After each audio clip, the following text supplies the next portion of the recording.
Mateus capítulo 22.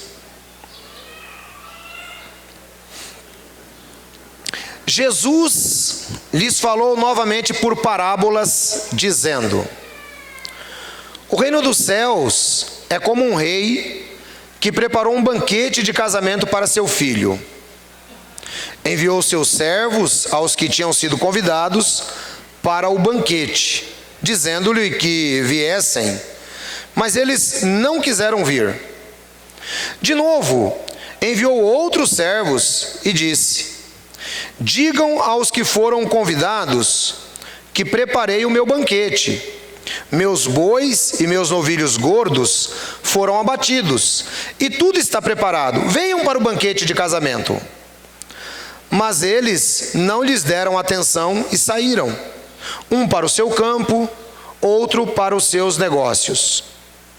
Os restantes, agarrando os servos, maltrataram-nos e os mataram.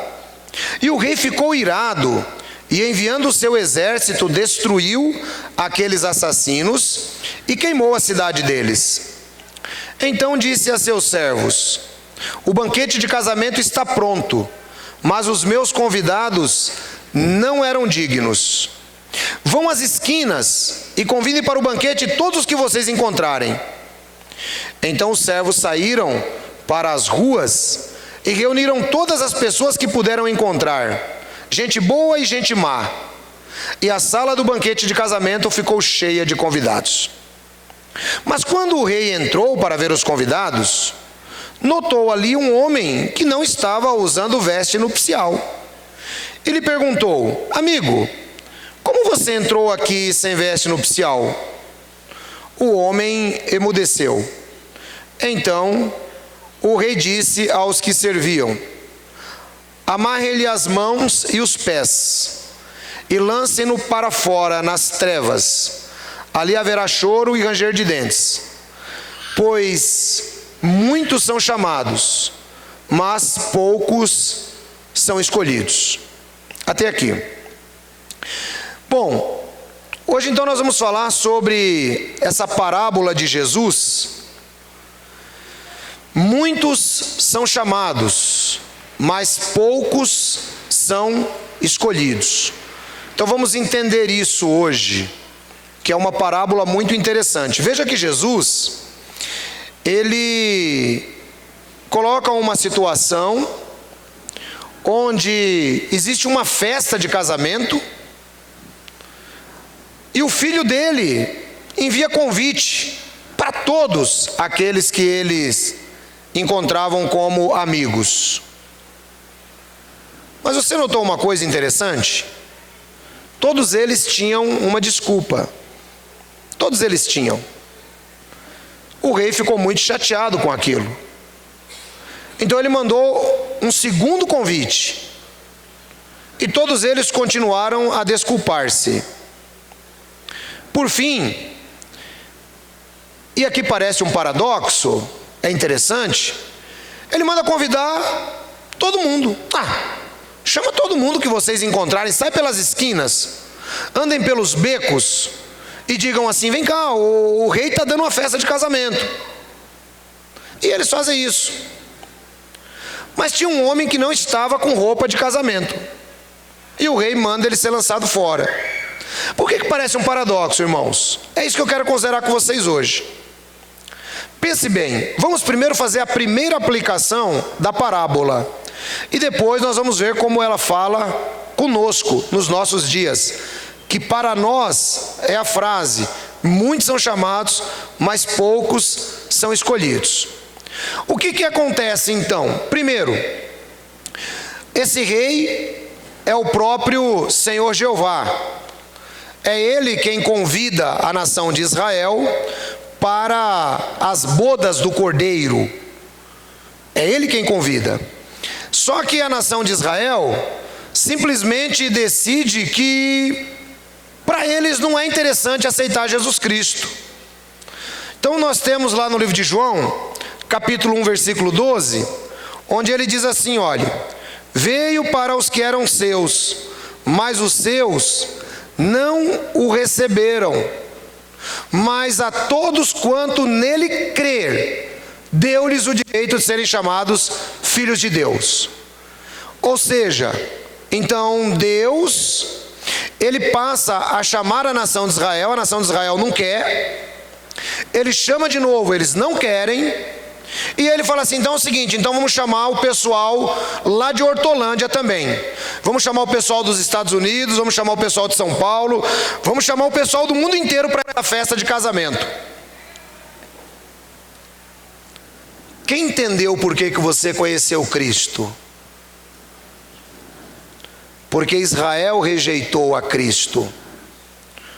Romanos, vamos dar uma olhadinha aqui no livro de Romanos, e deixa marcado aí em Mateus, que a gente volta lá depois, e aí você vai entender uma coisa interessante.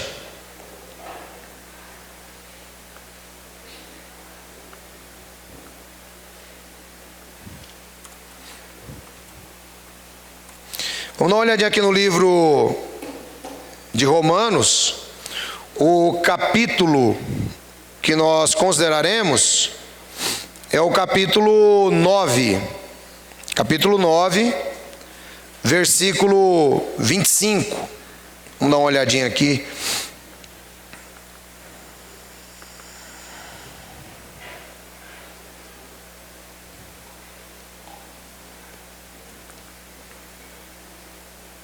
Romanos 9, 25. E como ele diz em Oséias: chamarei meu povo a quem não é meu povo, e chamarei de minha amada a quem não é minha amada. Irmãos, olha só, nós que não somos judeus na Bíblia, nós somos conhecidos como gentios, ou pessoas das nações. É confortável para os irmãos entenderem esse termo? Levante a mão para mim quem já entende esse termo. Tranquilo? Então o que acontece? Se o mundo antes de Cristo, ele estava dividido em judeus e não judeus. Ou seja, ou você era judeu israelita, ou você era uma pessoa das nações. E ele disse que vou chamar de meu povo aquele que não é meu povo. Irmãos, isso aqui é muito importante quando nós passamos a entender, porque, pensa bem, nós estávamos em um segundo plano no projeto de Deus para a salvação. Nós estávamos em um segundo plano. O plano inicial era para os descendentes de Abraão, e a partir dali, ele diz que todas as nações da terra seriam abençoadas. Por exemplo, se Israel tivesse aceitado a Jesus Cristo como Senhor e Salvador em massa, você pode ter certeza que o desenrolar da história, embora já conhecido por Deus, não seria esse que nós temos, seria diferente. É por isso que quando Israel rejeita, Israel não rejeitou à toa, porque quando você vai mais um pouquinho para frente, você vai ver que o projeto de Deus era que você aceitasse a palavra do Evangelho. E o projeto de Deus era realmente que Israel se endurecesse. Veja comigo aí Romanos, capítulo 11. Dá uma olhadinha aí junto comigo.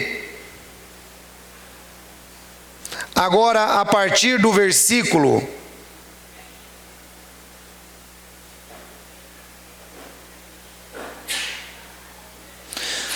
A partir do versículo 10. Aliás, o 10 não. Esse tem que pegar do 1 mesmo, senão a gente perde o contexto. Quem está acompanhando o que eu estou pregando até aqui, dá um amém. Amém. Deus chamou Israel. Israel fez de conta que não aconteceu nada na vida deles. Deus chamou os gentios, que somos nós. E é por isso, irmãos, que Paulo nos dá essa demonstração aqui agora em Romanos 11. Vem comigo. Já que eles não quiseram, a pergunta é assim: acaso Deus rejeitou o seu povo? De maneira nenhuma. Eu mesmo sou israelita, descendente de Abraão e da tribo de Benjamim. Deus não rejeitou o seu povo, o qual de antemão conheceu.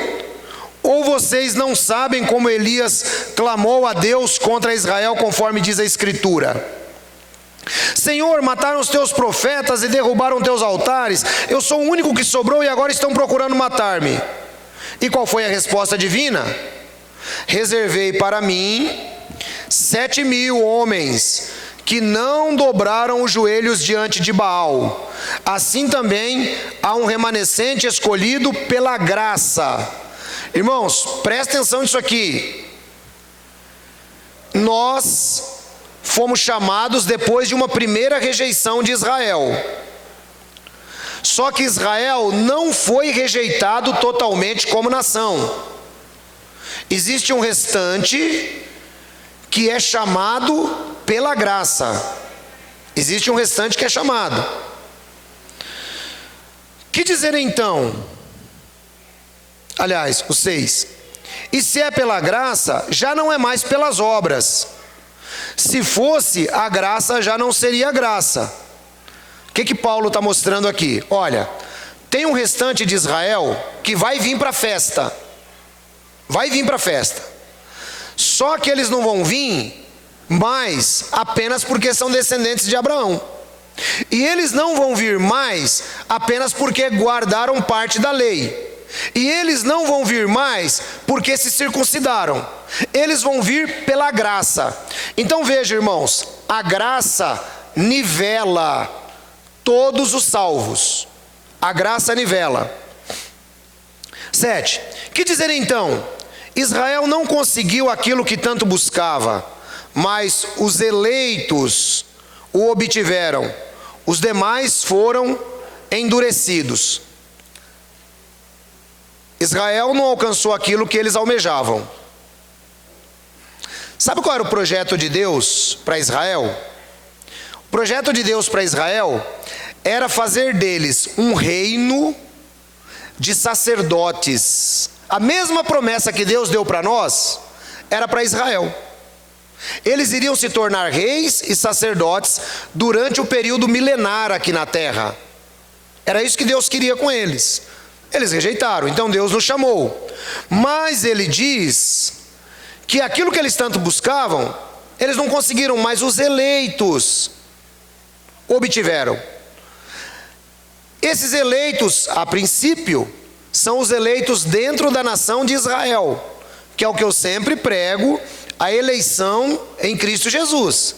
Veja, nem tudo que se dizia Israel era Israel. Quem está entendendo a próxima fala? Nem tudo que se diz ser crente é crente. Mas eles conviviam todo mundo junto. Mas o Paulo fala assim, não. Os eleitos obtiveram. Só os eleitos. Tem gente, irmão, que dá pulo dessa altura, quando a gente começa a pregar eleição. Mas não adianta. Fui eu que coloquei essa palavra na Bíblia? É a Bíblia quem diz, não sou eu que estou dizendo. Dentro de Israel tinha gente salva e tinha gente que não era salvo. Quem entendeu essa palavra aí? É problema de Deus isso aí.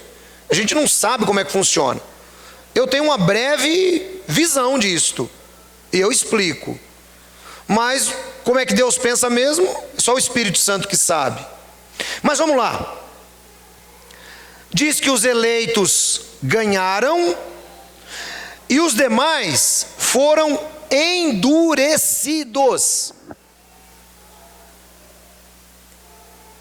Pastor, por que tem gente que a gente prega a palavra para eles e eles ouvem a palavra?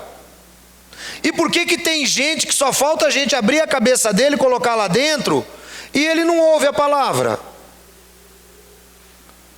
Os eleitos ouvem, os demais foram endurecidos. Irmãos, isso é tão certo que tinha horas que Jesus, o próprio Jesus sabia disso. Ele falava assim, eu falo para eles por parábola, que é para eles não entenderem e serem salvos. Vai entender, Jesus? Senhor, mas por que o senhor fica falando esse negócio de parábola aí? Não, porque para vocês, que são dos israelitas eleitos, lhes é dado a conhecer o reino de Deus. Mas para eles não vão ser salvos. Palavra de Jesus. Então o Paulo está dizendo aqui exatamente a mesma coisa.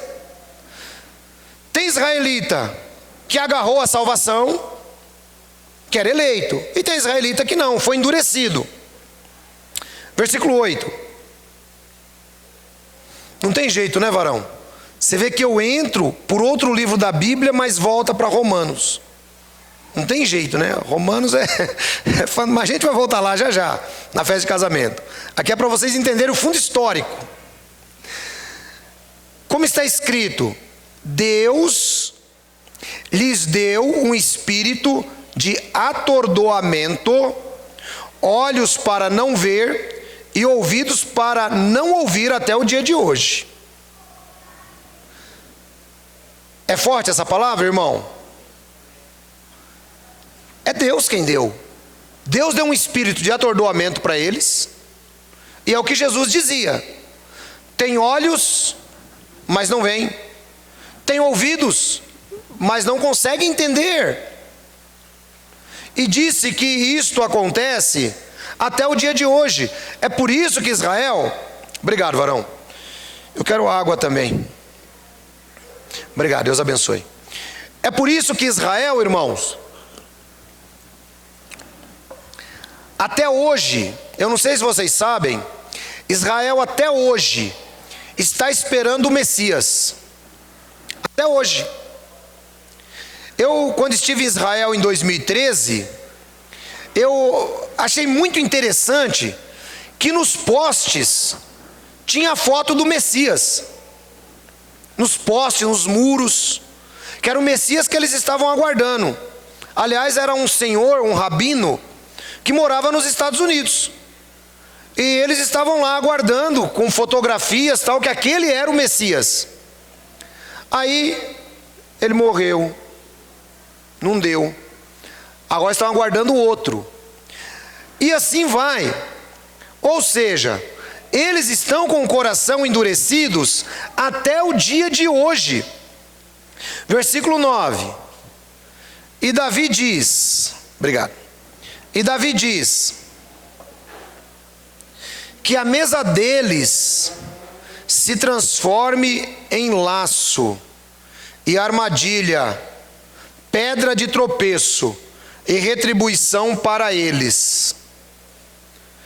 Irmão, presta atenção nisso aqui.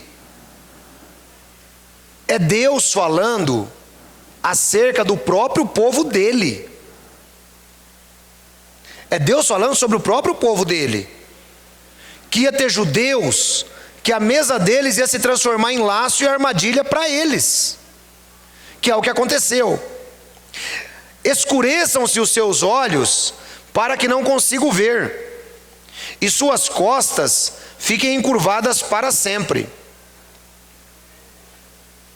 Novamente eu pergunto: acaso tropeçaram para que ficassem caídos? De maneira nenhuma. Aqui agora é que entra o entendimento do que Jesus falou sobre corram pelos becos, pelas esquinas, chamem esse, chamem aqueles.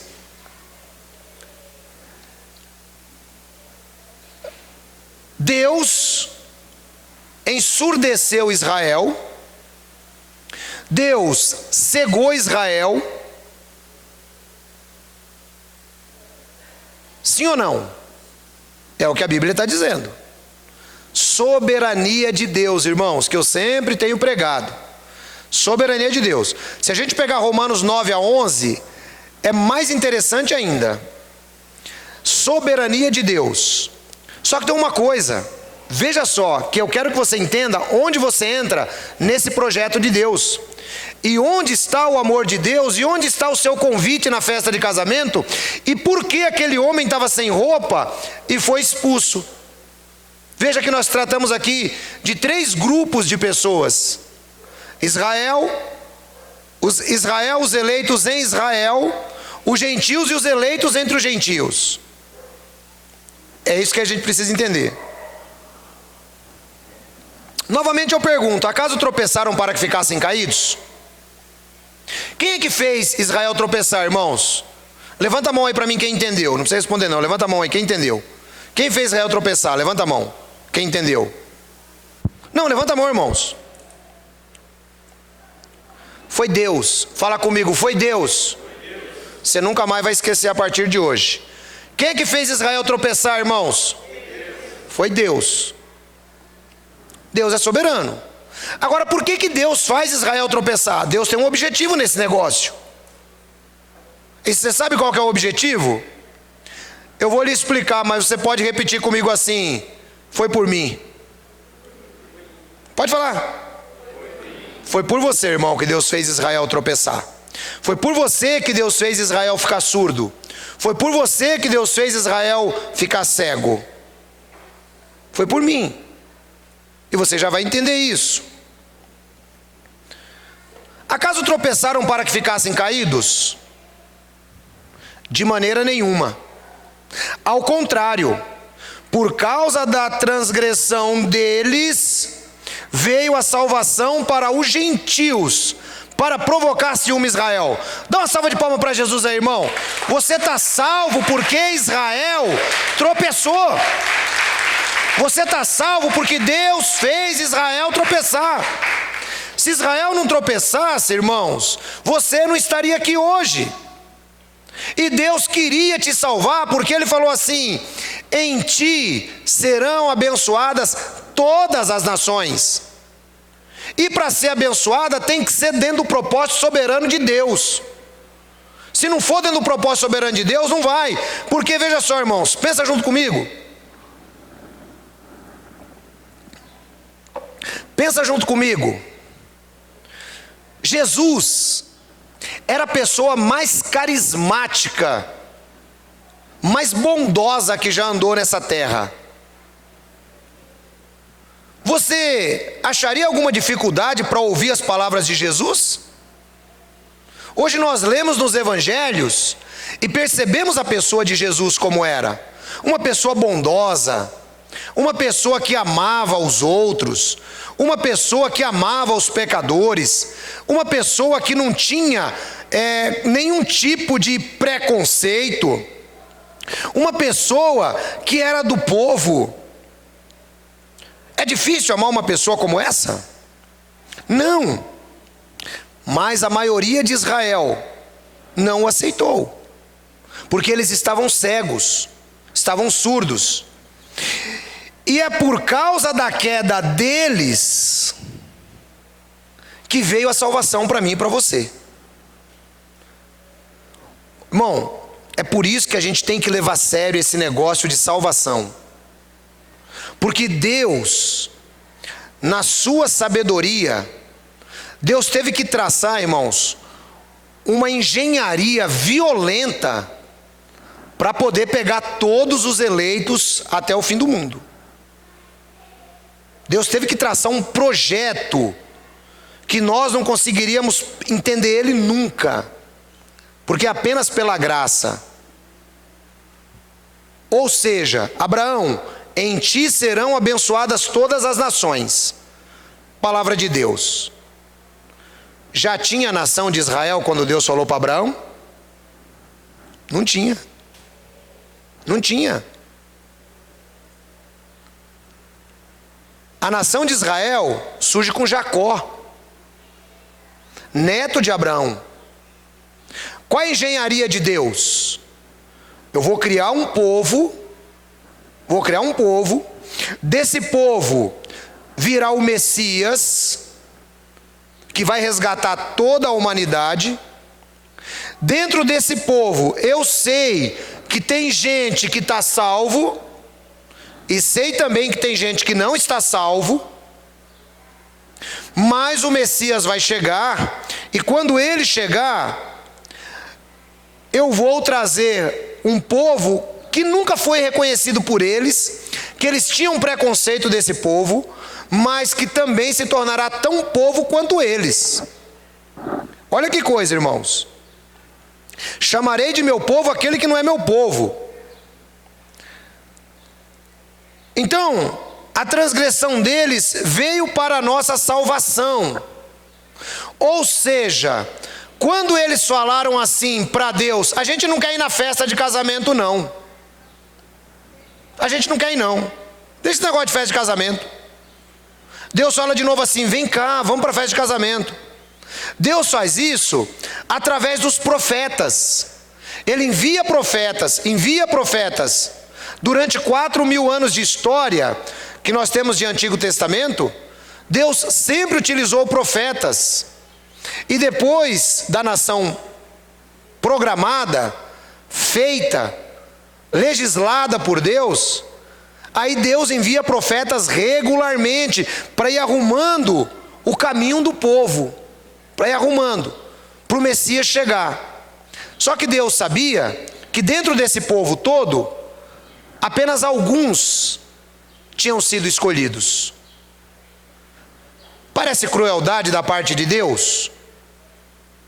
Talvez alguns digam sim, mas poxa, mas por que Deus escolheu só uma parte dentro do povo? Alguém sabe me dizer por quê? É muito simples, irmãos. É porque Deus lê o trajeto da nossa história, conhece o fim antes do começo, conhece a nossa predisposição de coração a receber o Evangelho em qualquer tempo da história. Então não é Deus que diz assim, ó, o irmão Zezé de Camargo vai ser salvo e o irmão Roberto não. Quem está entendendo isso? Não é Deus que diz isso. Deus diz assim, ó, a salvação está aberta para todos. Quem define agora é a sua disposição de coração, se você é um eleito ou não. Entendeu? Algumas pessoas, às vezes acabam colocando Deus em uma situação até complicada. Porque não, Deus escolheu indefinidamente quem vai ser salvo e quem não vai. Não.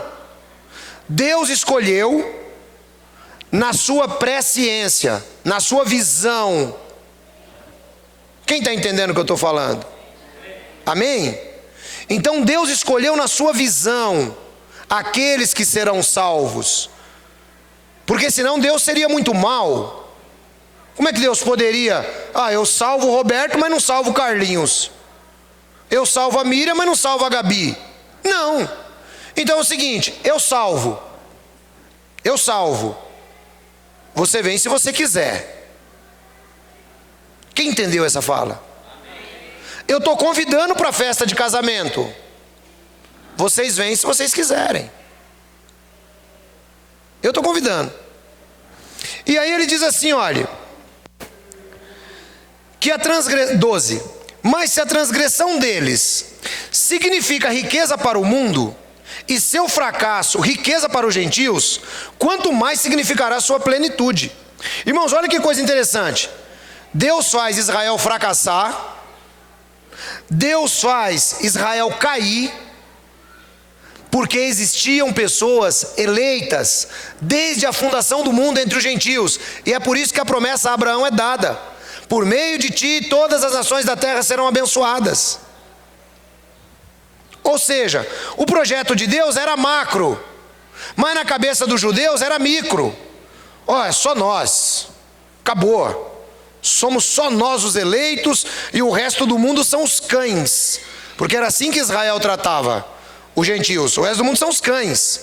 Nosso problema é com Deus. E eles se ensoberbeceram tanto que eles não se deram conta que Deus os estava endurecendo. E apenas os eleitos verdadeiramente aceitaram a Cristo. Depois ele continua dizendo, olha, se o fracasso deles foi bom, se a queda deles foi boa e já beneficiou os gentios, imagina na